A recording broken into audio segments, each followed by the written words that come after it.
So obviously with the pandemic and everything that's going on, everybody's been talking about, you got to go out, you got to go get it, you got to go do it. So I did get a vasectomy.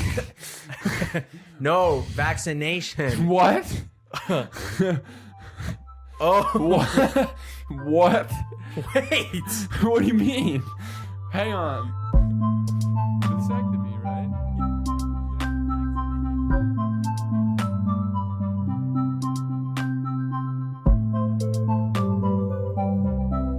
Hello and welcome to another episode of the Average Joe Football Show. I'm your host, Joe Fair. Thank you guys so much for tuning in to another episode of my pregnant wife's favorite football podcast. Nice. That's right. That's good. My wife, she is real pregnant. Nice, dude. I Baby, love it.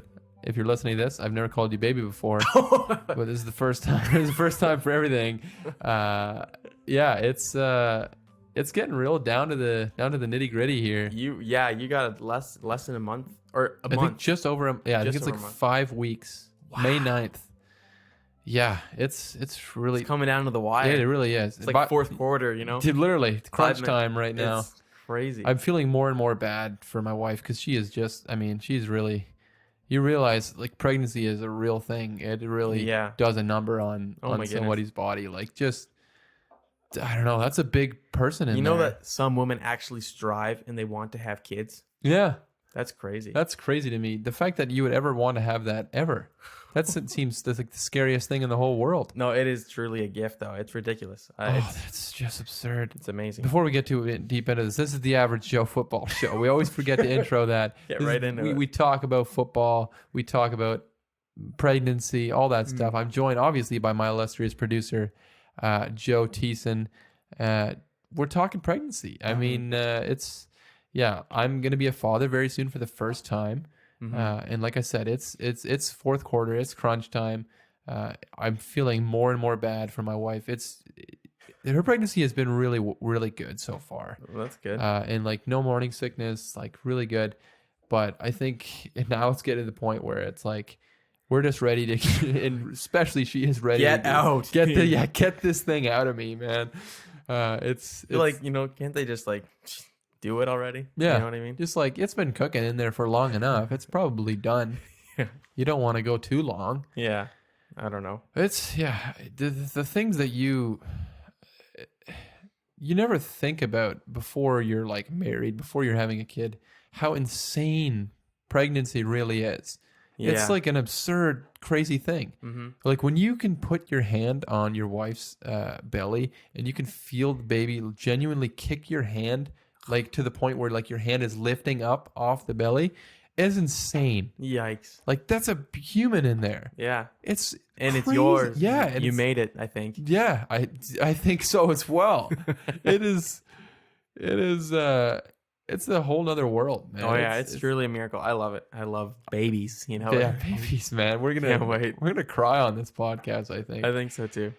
Yeah, but no, I don't know. It's the miracle of life, really. The miracle of life, and when you think about it, and we live in a society. We really do live in a society where it's just not appreciated. Yeah. So, and we live in a society. So. Yeah, absolutely. When it comes down to it, we live in a society. We do.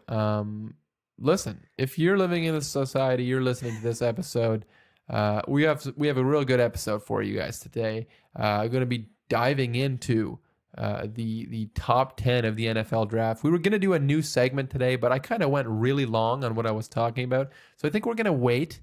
We're going to debut that segment next week, Joe, if you're okay with that. I have more time to prepare that. Yes, it's going to be good. I promise you guys it's going to be good. It's going to be a non-football-ish, kind of not football-related podcast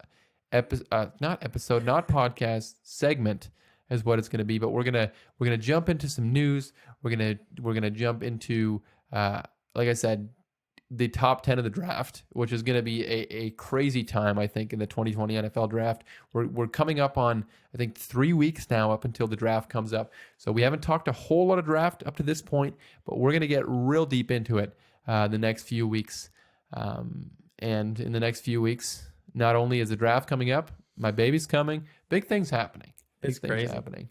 For those of you that listened to last week's episode, if you have not listened to last week's episode, make sure you do it. We It got was an actual celebrity a on our real show, celebrity. and we're still not. The numbers are still not up. Yeah, what's wrong? I don't know guys? how. We got a freaking famous on the podcast, and It was all a stunt. we don't care. It was a publicity stunt. Like it's Yeah.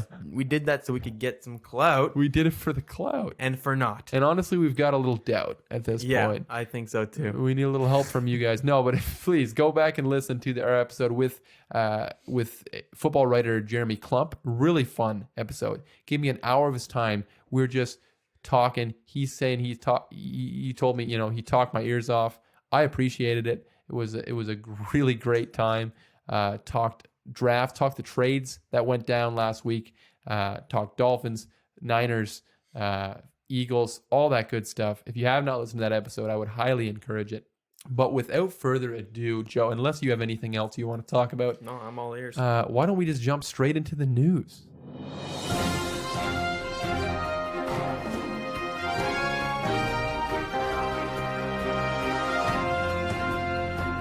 First up in the news, the NFL has finally announced this big thing we've all been waiting for. Okay, they're now going to be playing 17 games in one season. There used to be 16, now there's 17. Joe, you got the deets. Oh, thanks for introing me in there like that, man. You literally Am I just right? basically said everything that I just told you. That was perfect. Did I do good? I like that you kind of said that it was finally the NFL announced that it's going to be a 17 game schedule. Nice. Finally, we've been waiting week, for it. 17 Something that we've schedule. never talked about on the podcast before, but finally we're here. Yeah. So the NFL adding an extra game, I think, just to mess with my marriage even more than it already is. It's fine, I guess. I mean, I know players are kind of mad about it, but they signed the CBA, the collective bargaining agreement. They knew what was coming, and this was not like technically speaking, this is not news. We already knew months ago that this was going to happen. If you followed football, you knew that this was going to happen. This was just kind of confirming, and the owners confirmed it that we're going to have 17 games as opposed to 16. There's going to be obviously 18 weeks of the NFL season. Each team still getting one bye week. That's not changing. I thought for a second they were talking about 2 potential bye weeks. That's not happening. But yeah, we're only going to have 3 preseason games, which is tremendous. It's always good to have less games that don't matter. I realized there was a while in the NFL. I don't even know which years it was, but I think before they went to a 16-game schedule, they had 6 preseason games. 6 preseason games. So they weren't always a 16 game on a 16 game schedule. No, there was at one point it was 14. I think What? and then in the 70s it moved to 16 games. Yeah. Oh wow. So now like everything, all the record books are going to get messed up completely because you're adding one more week into the season now. So it's like somebody's going to break the passing yard record. Somebody's going to destroy the because they have one extra game to make that. Wow. Yeah, literally. It's That is kind of a big deal. a lot of people are talking about there's going to be like an asterisk next to all the records broken now. Or there's going to be like a pre modern or sort of like a 16 game record and a 17 game record.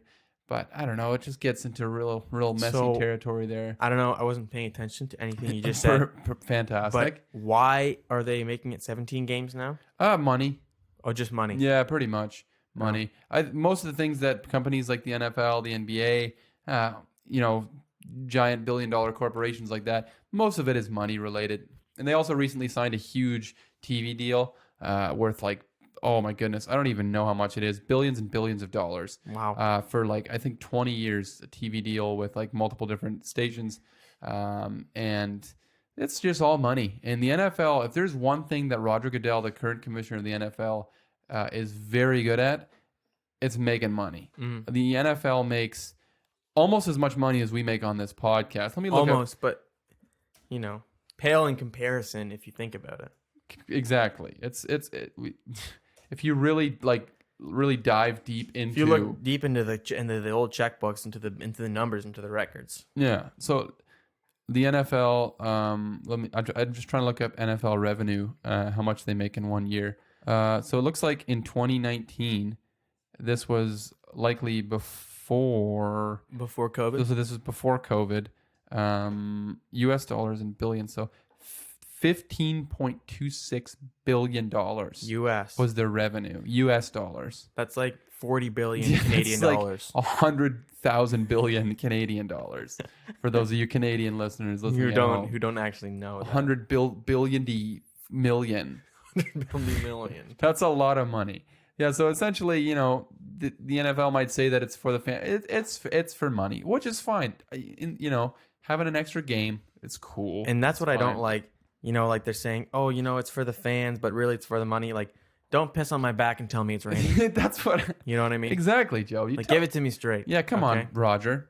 Tell me how it is, man. So That's what I'm saying. Will 17 games really make a big difference in the grand scheme of things? No, it makes things annoying. Like instead of having a 10-6 team, it's going to be like a 10-7 team or an 11-6 team, and you can no longer have 8-8 teams, like a team that's just dead even. Oh wow. Yeah, that's literally impossible now to finish 8-8. So you're either, I guess this might be a good thing, but you're either going to have a winning season or you're going to have a losing season. There's no more of this 8-8 garbage. Oh. Now, I don't know if that's a good thing. Like I said, I don't even know what the point of me talking about this is. I guess just to talk about the NFL's money. So good job, Roger. Good job, all the NFL guys. And next up in the news, the NFL just signed a huge deal with TikTok. Joe has more to say on this. Yeah, they're gonna do all of their games from now on TikTok. They're not gonna be full 60-minute games. They're gonna be kind of like 30 minutes, and they're gonna be cut into however long a TikTok is. 30 1 TikToks. minute. I think 30 TikTok can only be TikToks? at 1 minute. Yeah. Okay, that's fine. So yeah, that's not true. But Joe, you want to take the next bit of news as well? Yeah, I'll take it. It's just. Sorry. Just say it. Okay, so it's just Tyler Lockett signed a massive contract extension. Tyler with the Lockett signed a massive contract extension with the Steelers. No, with the Seahawks. With the Seahawks. That would be big news. For Year. the 4-year, $669 million $1 not per year. That would be insane. Yes, Tyler Lockett signs a 4-year, $69.2 million contract extension with the Seattle Seahawks. The extension includes $37 million in guaranteed money. So much money. I can hardly even spit it out. My voice cracked. That's how much money it is. Lockett is 29. Definitely one of the more underrated receivers in the NFL. People want to maybe speculate what this says about the Seahawks' future with Russell Wilson. I honestly don't think that this has much to do with Russell Wilson. I think Tyler Lockett's a really good player, and you lock him up regardless whether or not you want to keep Russell Wilson around or not. If you have a chance to keep a guy like Tyler Lockett around who seems to be a leader in that locker room, you pair him up with DK Metcalf, and that's low-key one of the best duos in the NFL as far as receiving duos go. So Tyler Lockett gets a big-time contract extension. So good for you, Tyler Lockett. We should do like they do on the Pat McAfee show. Every time somebody signs a contract extension, they just clap and they go, woo! Yeah, baby. Yeah, so instead of like just trying to create original content, we're just literally going to copy it from other people. So that's good. So this next segment is called Impulsive. It's actually, Nice. Yeah, we're changing the name of our podcast. Good. Yeah, no, I'm just kidding. The next thing in the news, and the last thing in the news, is Sam Darnold being traded from the New York Jets to the Carolina Panthers. And we won't get too much into this because we're going to get into breaking down the top 10 in the NFL draft order into this week's episode. And a lot of that is going to be about the two teams that are involved, the New York Jets and the Carolina Panthers. So we won't get too deep into this, but the New York Jets did trade Sam Darnold to Carolina for a 2021 6th-round pick and a 2nd and 4th-round pick in 2022. So honestly, kind of a haul for Sam Darnold. A lot of people were anticipating maybe a 2nd-round pick, maybe a 3rd-round pick, but to get a 2nd-round pick and a 4th-round pick in next year's draft, and then a 6th-round pick in this year's draft, that's not a bad haul there for the New York Jets. Certainly can't complain about that. But like I said, we won't get too deep into that. Instead, we'll jump into diving into the top 10 in this year's NFL draft.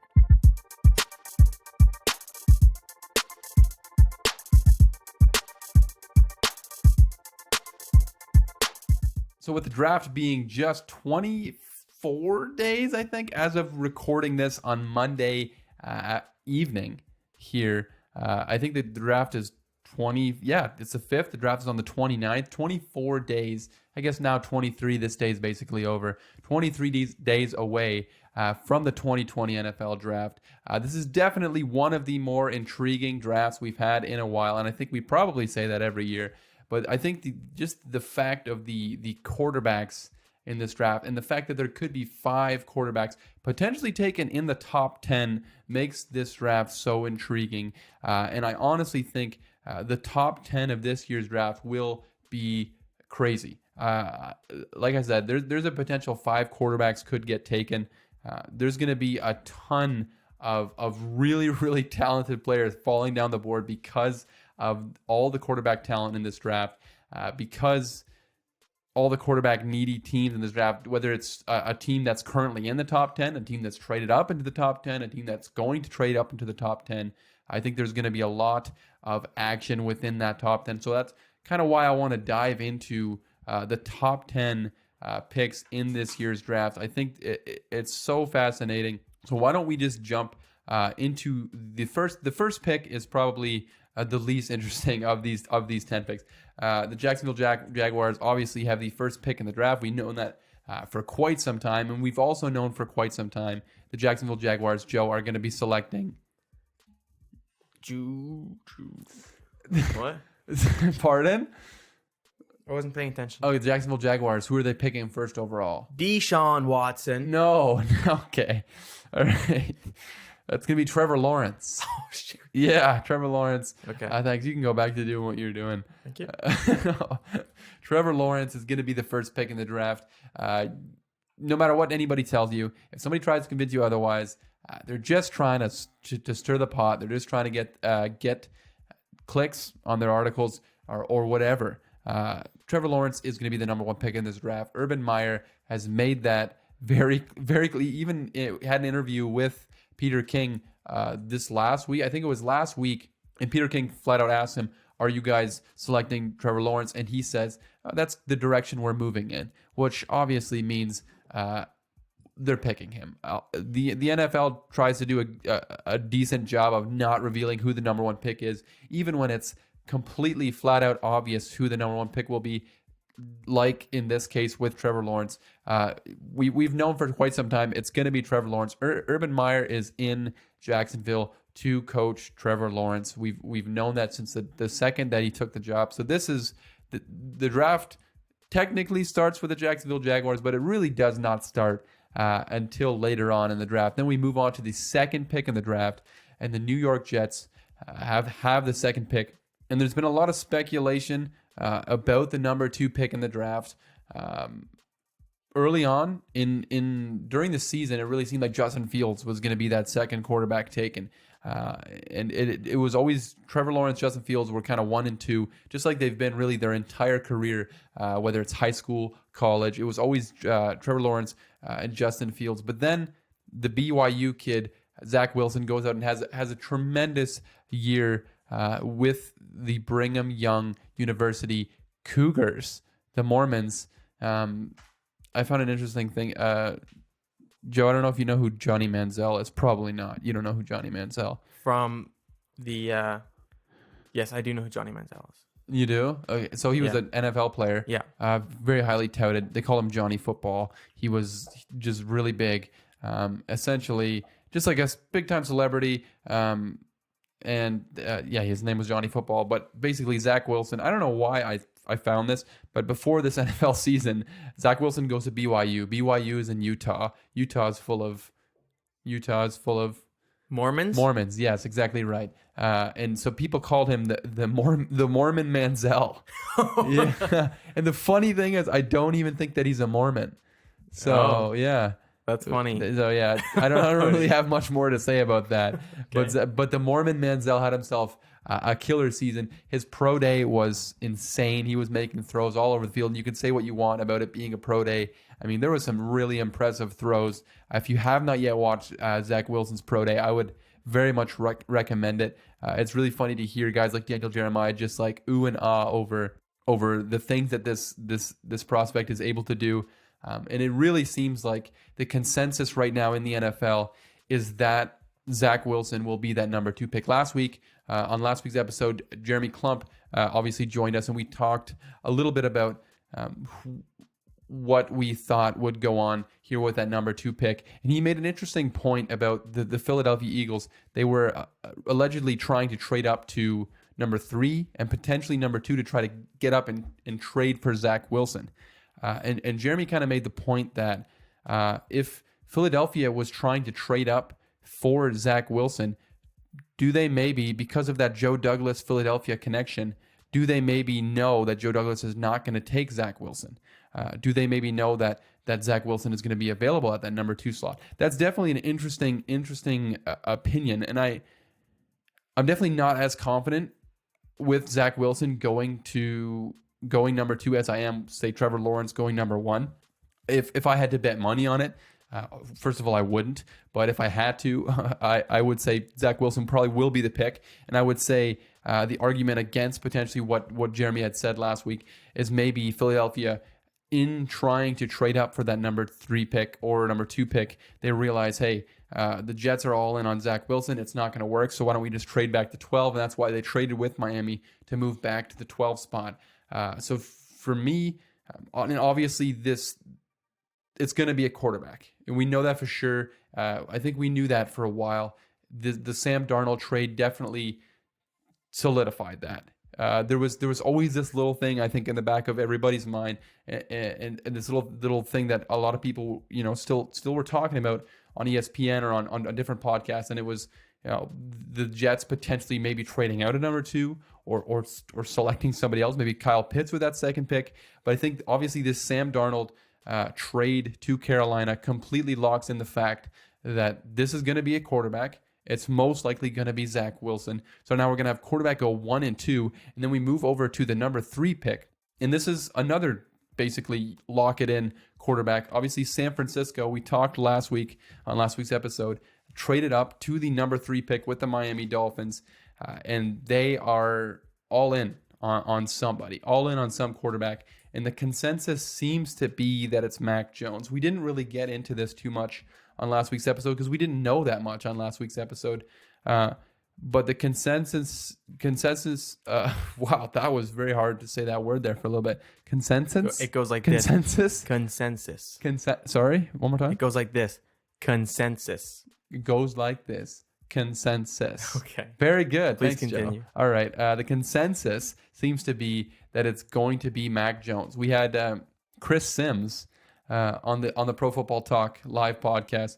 He apparently are really good friends with Kyle Shanahan, the coach of the San Francisco 49ers. They went to college together. Apparently, Chris Sims and Kyle Shanahan have matching tattoos. They have each other's initials on there, Joe, which is maybe a little bit of an interesting thing. We were discussing what we're going to do for our 50th episode. Okay. Maybe we'll get tattoos of each other's initials on each other. No, I can't. No? Why? Because I'm scared. Okay, that's fair enough. We'll have to stay tuned. Maybe we'll do that. We probably won't. But okay. I don't know at what level of a friend you have to be to get that. I mean, that is... It depends on where you would get it. Yeah. I don't know where they have it. But okay. Where would you get it? Probably like my lower back. Lower back? Yeah. Butt area? Yeah. Kind of thing. Yeah, some place that I don't have to see it or anybody else has to see it. Imagine having to explain that you have in Chris Sims basically wears this as a badge of honor apparently that he has his buddy's initials on him. But imagine having to explain that you have your best friend's initials on you. Because that was something that they did in college and it was probably like a funny thing at the time. But it's like that's something you got to live with for the rest of your life now. Yeah. That's I don't know. That's a rough situation. But anyways, back to football. Chris Sims basically saying, I know Kyle Shanahan. I know the type of quarterback that he wants. And it's Mac Jones. He wants a guy. Mac Jones is his guy, is a Kyle Shanahan guy. And I'm not here to say Chris Sims is wrong. I'm not here to say numerous other insiders. There's a ton of other guys very plugged in the NFL that are saying, this is Mac Jones. This is going to be Mac Jones. I find it so hard to believe that a team would mortgage their entire future They gave up essentially 3 first-round picks and a third-round pick to trade up to number 3, and I find it so hard to believe that you would do that for a guy like Mac Jones. And this is no disrespect to Mac Jones. I think Mac Jones is a fine prospect, but Mac Jones to me is a Jared Goff type of prospect, a safe pick. A guy who, he's probably going to be fine. And if he does go to San Francisco, he'll probably carve out a nice career. He'll probably have an Alex Smith-esque career there in San Francisco. So this is not me bashing Mac Jones. But to me, the idea that you would give up so much, and we're talking 3 first-round picks. What quarterback in the NFL would you give up 3 first-round picks for? There's a ton of really good quarterbacks that you could probably get for 3 first-round picks. And you just gave that up for an unproven guy who is not very athletic. Now, he is more athletic than I think people give him credit for. Like, he ran a 4.84, which is not fast, but people were talking about him like he was a Tom Brady, like a 5.23 or whatever Tom Brady ran. Like, he's not athletic. He has he has a pudgy body. Like, he's just not an impressive quarterback. Now, his accuracy is really good. His numbers last year were insane. But to me, if I'm trading up to number 3, I'm trading up 3 first-round picks to go up to number 3 and select a quarterback. I want somebody who is, they might be a little bit of a bigger risk, but there's a way bigger reward. A guy that is something special, a guy that's a freak athlete, a guy like Justin Fields out of Ohio State, a guy like Trey Lance, a guy with all these traits, all these insane abilities to be a dynamic game. Like, in the end, is Mac Jones genuinely much better than a guy like Jimmy Garoppolo? Much better than a guy like I said with Jared Goff? And a lot of people are saying this is the kind of guy that Kyle Shanahan wants. He wants a guy who's an accurate passer, a guy who's cerebral, a guy who can read the field. He's not athletic, but he's just going to do what he's told. And obviously Kyle Shanahan's had some success with guys like this before, with like Matt Schaub in Houston, Kirk Cousins, who he just constantly gushes over in Washington, Matt Ryan in Atlanta, and then a little bit of success with Jimmy Garoppolo there in San Francisco.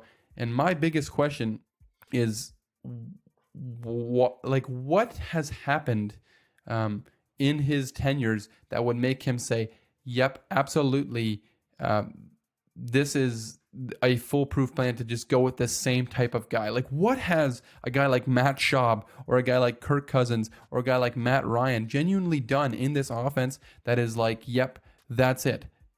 Like, I understand they've had success, and Kirk Cousins, I think, led the league in passing yards under Kyle Shanahan, and Matt Ryan had his MVP season under Kyle Shanahan. But in the end, what always happens with guys like this in the Kyle Shanahan offense, they come up short. What happened in the Super Bowl with Matt Ryan, up 28-3, late in that game? He's immobile. He takes a huge sack that cost them that Super Bowl. And then you talk about the game, the Super Bowl with Jimmy Garoppolo. A guy like that, he misses a huge throw. Like, these Kyle Shanahan guys, what has Kyle Shanahan even really accomplished with guys like that? He's never won a Super Bowl with a guy like that. He's never won consistent big games with guys like that. So why not move on to something else? And I hope, just for the sake of pure entertainment, that they don't select Mac Jones, that somebody else gets in there. If a guy like Justin Fields or Trey Lance gets in there, I think that could be extremely exciting. I thought the prospect of Deshaun Watson going to San Francisco, obviously before all of the legal issues, was the most exciting scenario that Deshaun Watson could end up in. And I think it's the same with these fun rookie quarterbacks, these guys who have potential to be superstars. I think Mac Jones, his ceiling is really good football player. Like who could I even compare? Like I said, Alex Smith, like a guy like that, like a guy who's not going to blow you away. Why not go and try to if you're going to mortgage the future anyway, why not try and get a guy who's going to take you over the top? To me, I don't see how Mac Jones genuinely takes the 49ers any higher than than what Jimmy Garoppolo accomplished there in San Francisco. But that's kind of how the number 3 pick goes. It's apparently Mac Jones. It will be a quarterback. So we have for sure quarterbacks going 1, 2, 3. The trade with Sam Darnold going to Carolina solidifies that. And then the draft really seems to start at 4. This is where things get, I think, really, really interesting. I think there's a really, really good chance a quarterback goes at number 4. And whether that's Atlanta taking a quarterback at number 4 or whether that's somebody coming up to trade for a quarterback at number 4, I would be willing to bet that there's a very, very good possibility that quarterbacks go 1, 2, 3, 4 in this draft, because I think there's going to be a team potentially wanting to come up and trade with Atlanta. And there was rumors going around today that Atlanta has apparently kicked the tires on trading that 4th pick. Now, that's all speculation at this point, but there has been rumors that they're willing to get out. And maybe just maybe with Arthur Smith coming in there, the new head coach, maybe he wants to get his own guy. Maybe he wants his own quarterback. Maybe Atlanta just sticks in there. I mean, that's something that people have been talking about for months now, that Atlanta is ready to get the guy who's going to be the next guy after Matt Ryan's no longer there in Atlanta. And I think that's what makes this pick so interesting, because if you're a team like Miami or Cincinnati or any of these teams that are just outside the top 5, you're hoping this is a quarterback. You're hoping 5 quarterbacks go off the board right off the bat, because there's so many great players that are falling. And as far as who's taking a quarterback in this spot, like we said, maybe Atlanta takes it. I would look, if we're looking for somebody to come up and trade into this pick, a team like maybe Detroit. Maybe they're not totally sold on Jared Goff being the guy. If I had to guess, I would say Detroit's going to wait that out. Maybe get a quarterback next year or a few years down the road. Jared Goff is still a very serviceable quarterback.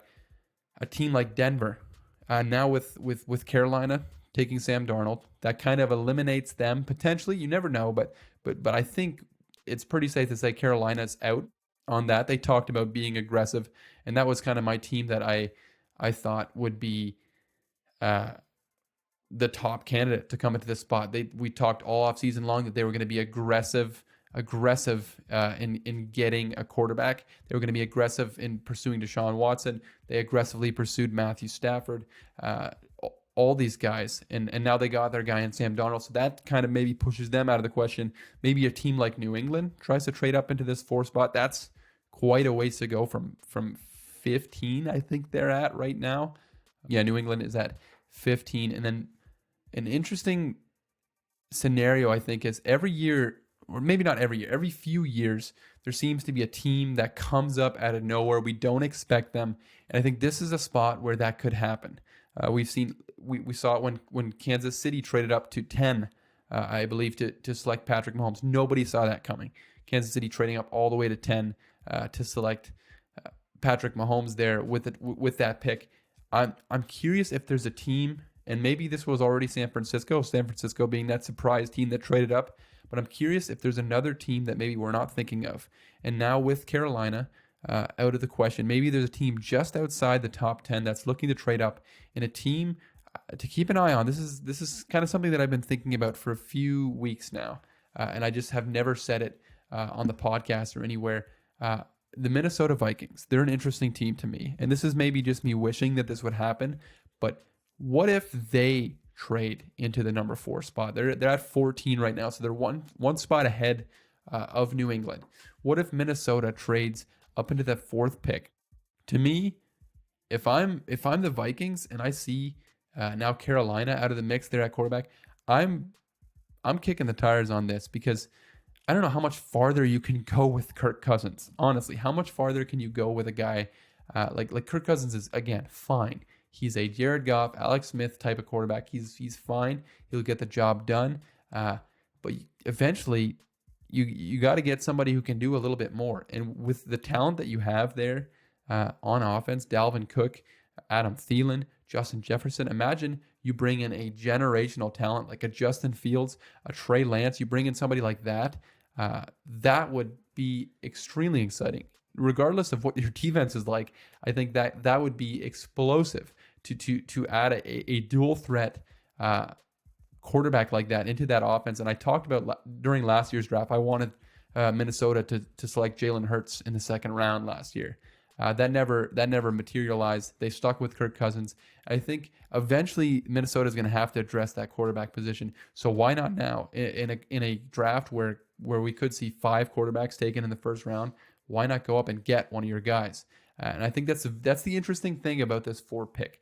I think it's very likely that a quarterback goes here, and it's just a matter of who comes up and gets that quarterback, or does Atlanta stick there and take that quarterback, or does Atlanta maybe stay there and take Kyle Pitts? I've heard a lot of people, bring that up, and I think that's a real possibility. If it's not a quarterback here, and if Atlanta doesn't move out, I think it will be Kyle Pitts.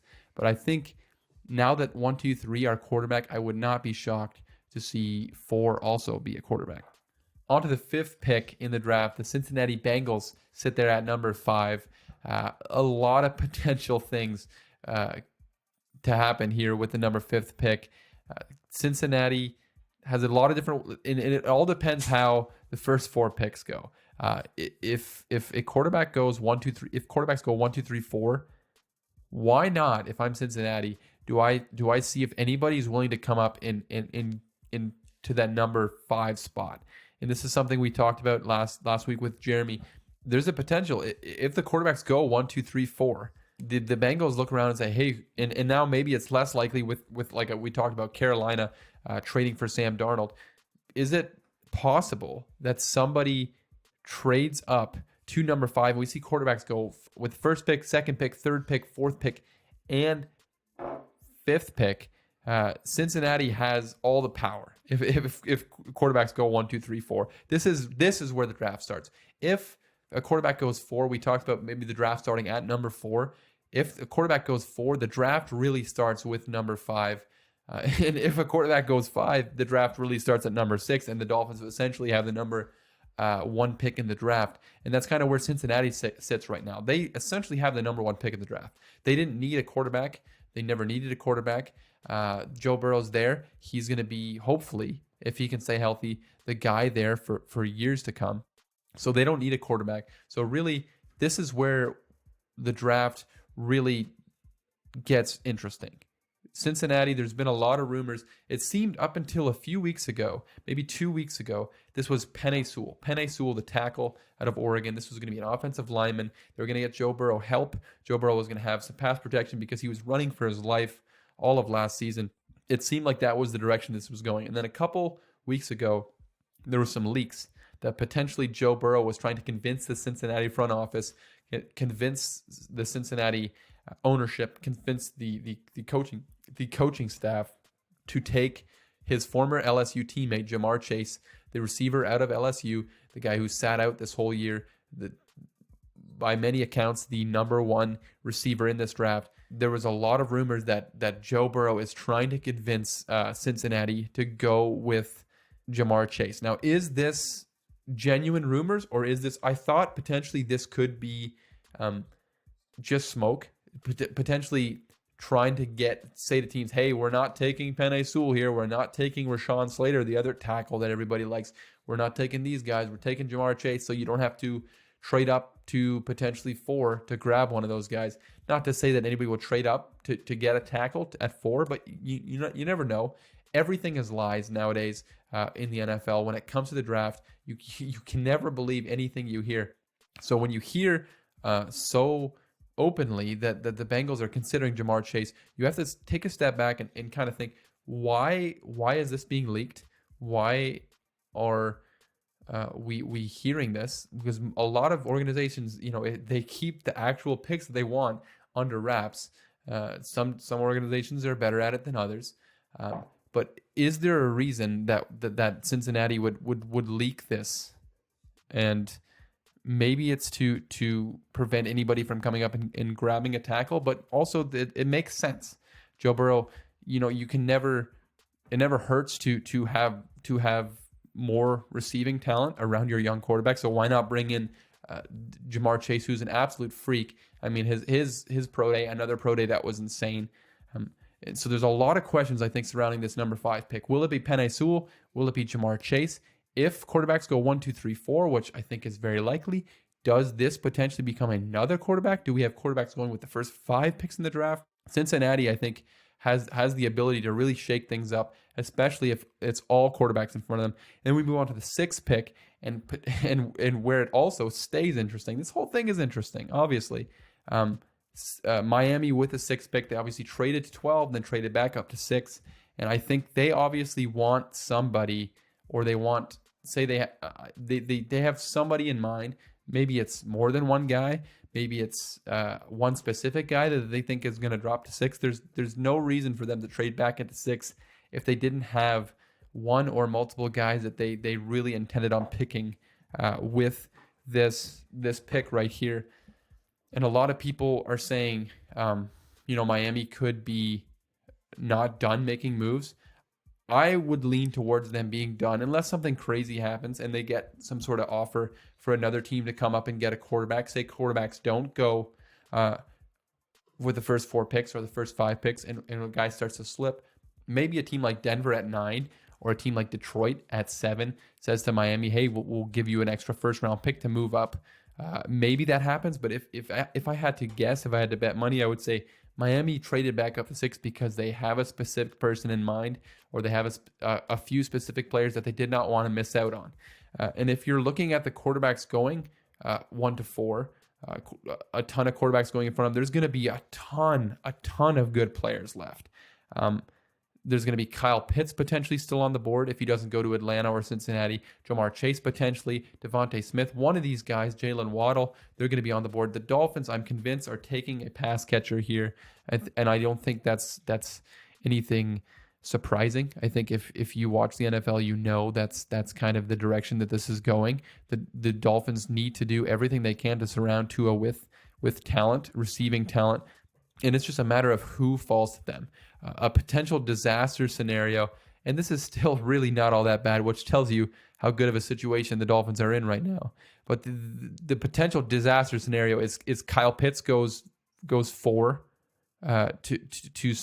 to Atlanta, and then Jamar Chase goes 5 to Cincinnati, and now they're 2 huge prospects go off the board there. That's a potential disaster scenario. But even in that scenario, Devontae Smith is still there, a guy who many people have as the number 1 receiver in this draft. I think going into this draft process, he had kind of pulled ahead with that number 1 status, and now Jamar Chase has kind of moved into that number 1 for a lot of people. But that is kind of the scenario you would hope not to have if you're a Dolphins fan. But like I said, even in this scenario, the Dolphins are in a good spot. The Dolphins, what they were able to do, what Chris Greer was able to do to move back to 12 and move up to 6, they did a tremendous job. Now it's time to start hitting on these picks. I hear a lot of people praising Chris Greer, praising Brian Flores, praising the Dolphins front office, all that, and that's great. And I think you can definitely commend them for their ability to acquire draft picks. They've certainly done a tremendous job at that. Now it's time to start hitting on these picks, and it's time to start developing players, because if you don't do that, having all these picks is pointless. If you don't hit on these picks, if Brian Flores cannot develop these players, having a million first-round picks doesn't matter. So I would just cool it for a little bit with all the praise as far as the Dolphins go. Yeah, have they done a great job at acquiring picks? Yes. Now it's time to start taking good players. And I think that starts here with that number 6 pick. And there's going to be some really good players on the board because of the status of the quarterbacks in this draft. And then these next 3 picks, we have 7, 8, and 9, is when things get a little sketchy. Things get a little, and it was a little bit sketchier when I was preparing for this before Carolina had traded for Sam Darnold. I really thought these next 3 teams had the ability to completely blow up this draft. All 3 of these teams, Detroit, Carolina, Denver, I think those were the 3 teams that you thought would trade up to 4, trade up to 5 potentially with Cincinnati, depending if Atlanta doesn't trade out. These were the teams, I think, where things could get a little crazy. The Lions, if I had to bet, like I said, I don't think they're going to go quarterback. I think the Lions, there's going to be some really good players available there. Micah Parsons, the linebacker out of Penn State, that's a really good player that will potentially be there. Jalen Waddle, the receiver, who knows, one of the other receivers might drop that low. If I had to guess, I would think the Lions go somewhere else. The Panthers, I don't think they're going quarterback now. I had written and prepared that David Tepper basically saying he's going to go all in for a quarterback, but yet they have not taken a quarterback, tells me that they are going to go and get a quarterback. Obviously, that changes now. They have Sam Darnold, and now they're in a spot where maybe they trade down. Maybe one of the 5 quarterbacks drops to 8. Maybe they trade down, or maybe they just stick there and just take a really good player. And now Denver, to me, becomes one of the most interesting teams in this draft process, because they're kind of the team that's been laying in the weeds, laying in the grass. We haven't talked about them a whole lot. They're kind of the forgotten team. They have Drew Lock there, and they seem to be in on Drew Lock, in on him being the quarterback there. How much are you really in on him if you have the ability to go get a guy who could potentially be way better than him? Denver definitely is a team to watch. They've been quiet. Maybe they're that team that shocks everybody, trades up to 4 or trades up to 5. Their quarterbacks, their quarterback situation is not great. And I don't know how I think Denver fans are kind of souring on the idea of Drew Lock. He didn't look great last year. And if you have the ability to get a guy like Justin Fields, you absolutely do that. I mean, the quarterbacks on their roster right now are Drew Lock, Jeff Driscoll, Brett Rippon, and Kendall Hinton, who's probably never going to play quarterback again. So how sold are the Denver Broncos really on Drew Lock? Is Drew Lock going to have this year with no competition, untested, no competition, just him? He's going to go in the guy. I would say not so fast. I mean, I think if there's a potential for Denver to move up, for them to get up for a reasonable price, I would absolutely do that if I was Denver, and I think Denver will absolutely do that. John Elway, although he's not the general manager there anymore, he was never able to find that quarterback. Other than Peyton Manning, he was never able to find that quarterback. If you have the opportunity to go get a guy like Justin Fields, Trey Lance, maybe Mac Jones doesn't get picked by the 49ers, to me, Denver is a sneaky team. They've been quiet. If they don't go quarterback in the first round, you'd think they have to get a quarterback at some point. Maybe they take a guy like Kyle Trask in the second round, a guy like that. But this team absolutely is, I think, going to go quarterback at some point. They need to give Locke some competition, or they need to just go and get a guy that's going to kick him out the door. A guy like one of the top 5 quarterback prospects. And then we get down to the 10 pick, and the Dallas Cowboys, I feel like, are that meme where the little girl is swinging and there's a house on fire in the background. I feel like that's the Dallas Cowboys in this scenario, because with all this chaos going down here in the top 10 with the quarterbacks, who's going quarterback, who's not going quarterback, who's trading up for a quarterback, who's staying put and taking a quarterback, where are the quarterbacks going, how many are there going? The Dallas Cowboys, they have their quarterback, Dak Prescott, he's locked in, and the Cowboys are sitting there, and they're like, with all this chaos going on, there's going to be really good players here available at number 10. I think the 10 spot is where a little bit of normalcy will start to come back into this draft. I think the draft will start to slow down. The draft will start to calm down when it gets to the number 10 pick. Dallas is in a phenomenal spot. There's a ton of really good defensive players left.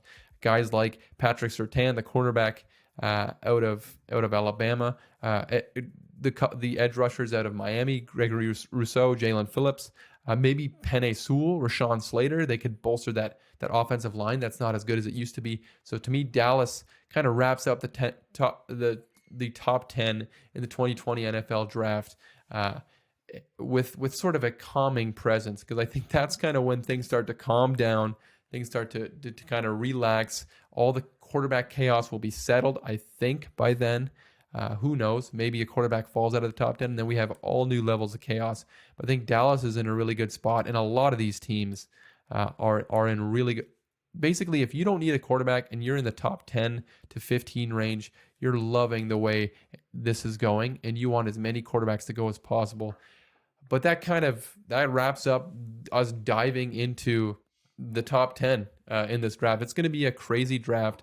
So much, I think, is going to happen so early. Early on is when we're going to see a ton of things happening, a ton of shocking moves, a ton of exciting things. It's always exciting when a quarterback goes off the board. I think we're going to see a ton of that in this year's draft. So looking forward to that. But that kind of wraps up the deep dive into the top 10 of this draft. So that kind of wraps up this week's episode. I rambled on for who knows how long. I don't know how long about the draft. I'm really excited about draft time. If you're also excited about draft time, make sure you guys subscribe to the podcast. Make sure you follow us on socials, on social media, not media, at _average Joe Show on Instagram and on Twitter, where I've been a lot more active on Twitter lately. I was kind of an Instagram guy for a while. I hate Instagram, especially for podcasts. Instagram is a bad place. Yeah, Instagram's terrible. Make sure you guys follow me on Twitter. Twitter is where I'm a lot more active now, posting a ton of football stuff, some non-football related stuff, some honestly gold. I deserve a like. I deserve a retweet. Please follow me _average Joe Show. I finally got that figured out. Joe, you got anything to plug before we wrap up? Yeah, like not really, but I just been saying I can't find. I have Twitter right now. I got Twitter. Okay, but it's just I cannot find the motivation to stay on it other than the things you tweet. That's probably okay. Like, so, yeah, it's good. It's always better to not be on social media, I would say. Anyway, guys, thanks for listening to this episode. Okay, you're wrapping it up today. No, I guess you can actually do it this time. Anything you're watching or reading before we wrap it up? We actually started watching The Mentalist. Ooh. Yeah, and I know you really like that show. I think on this podcast, on one of the episodes, it was weeks ago now, maybe months. Probably months. You told me that I need to get on The Mentalist. I think it was while I was watching Gilmore Girls or something. You were telling me I need to get on The Mentalist, and now me and my wife are watching The Mentalist. Yes. And it's really good, but my sleep has not been good since I started watching it. Really? Dude, I think Red John's going to come get me. Oh my goodness. Dude, I really want to talk. We should have talked about this at the beginning of the episode. It's got to be next This should have been our banter because we got to get into this, man. The Mentalist is like one of my all-time favorite shows. Yeah. And honestly, I feel like I'm a proud father. The fact that you guys are watching it now, it gets me right fired up. So you stay tuned. A lot of really exciting things going on next week's episode. We're going to talk Mentalist, maybe football. We got a new segment coming up. If you guys enjoyed, like I said, leave us a 5-star rating on Apple Podcasts. Leave us a 5-star review. If you have anything funny or interesting to say, put it in that 5-star review in that little caption. We'll read it on the podcast. Thank you guys once again for listening. Make sure you tune in every week for new episodes, and we will catch you guys on the next one.